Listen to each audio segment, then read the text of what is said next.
హే people, నేను తెలుగు అమ్మాయి బిందు. ఇదొచ్చేసి Draksharamam part 2 temple బయట. అండ్ ఇది గర్భగుడిలో అక్కడ క్యాప్చర్ చేయకూడదు, అలా కనిపించకుండా చేశాను. అదొచ్చేసి శివలింగం. ఇక్కడ టెంపుల్‌లో ఏంటంటే శివలింగం వచ్చేసి పెద్దదిగా ఉంటది. హాఫ్ పార్ట్ కింద, హాఫ్ పార్ట్ పైన ఉంటది.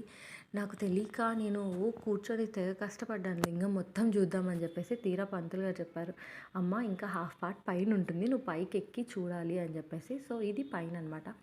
కింద మొబైల్ ఫోన్స్ అలో లేదనుకుంటా. ఎవరు ఏం రిస్ట్రిక్షన్ ఏం పెట్టలేదు. బట్ నాకెక్కడ కనిపించలేదు ఎవరు తీస్తున్నట్టు కూడా. బట్ పైన మాత్రం ఎవ్వరు లేరు. అందుకని మేము వెళ్ళే వే మేము కాసేపు అలా కూర్చొని కొన్ని కొన్ని వీడియోస్ అక్కడక్కడ తీశాను.